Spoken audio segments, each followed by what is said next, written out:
Magandang buhay, mabuting tao, ating pag-aralan, GMRC 2 Day 4 Week 2. Pangangalaga sa kalusugang gabay ang pamilya.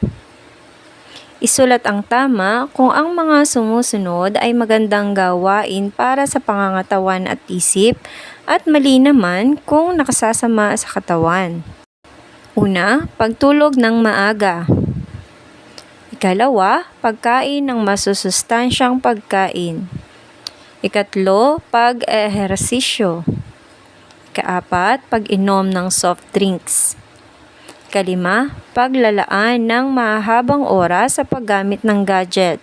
Ikaanim, madalas na pagkain ng mga matatamis. Ikapito, hindi pagtulog sa tamang oras. Ikawalo, hindi pagkonsulta sa doktor kapag may sakit. Ikasiyam, palagi ang paglilinis ng katawan. At 10, pag-inom ng 8 hanggang 10 baso ng tubig. Sa araling ito, inaasahan na kayo ay makapagsasanay na ang pangangalaga sa kalusugan at kaligtasan gabay ang pamilya ay mahalaga sa pagpapanatili ng malusog na isip at katawan upang masanay ng pagpapahalaga sa sarili.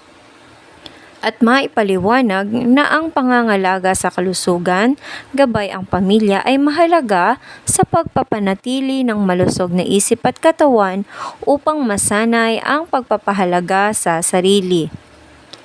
Ating basahin at unawain ang mga salita. Pagsasanay. Ito ay proseso ng pagpapahusay ng mga kakayahan, kasanayan o kaalaman sa isang partikular na larangan o gawain. Pangangalaga. Anumang kilos o gawi na tungo sa ikabubuti ng sarili sa gabay ng pamilya. Pagpapahalaga. Pagbibigay ng halaga sa sarili at sa anumang bagay na ginagawa tungo sa ikabubuti. Tara, tayo ay magbasa ng kwento. Pangangalaga sa sarili, katuwang ang pamilya. Isinulat ni Crisel B. Kemkem. Ang pamilya ay gabay sa pag-aaruga. Sa kalusugan at kaligtasan, sila ang sandigan.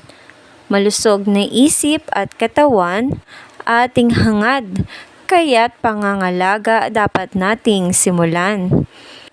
Sarili ay lubos na mapapahalagahan, gabay ng pamilya ay hindi matatawaran, upang malusog na isip at katawan ay makamtan. Kaya't magsimula na tayo ngayon, pagsasanay sa pangangalaga ating isabuhay. Mahalaga na ang pamilya ay ating katuwang sa kalusugan at kaligtasan, tayo'y magtulungan. Sagutin natin ang ilan sa mga tanong mula sa ating binasa. Una, ano ang papel ng pamilya sa pag-aaruga ng kalusugan at kaligtasan? Ikalawa, ano ang mga paraan ng pangangalaga sa kalusugan at kaligtasan na dapat nating simulan? Ikatlo, sa iyong palagay, ang pangangalaga ba sa kalusugan ay isang paraan ng pagpapahalaga sa sarili? Bakit? Para sa inyong pagsasanay, kumpletuhin ang chart. Magtala ng masusustansyang pagkain at pisikal na aktibidad na isinagawa mo noong Lunes, noong Martes at noong Miyerkules. Isulat mo ito sa iyong kwaderno.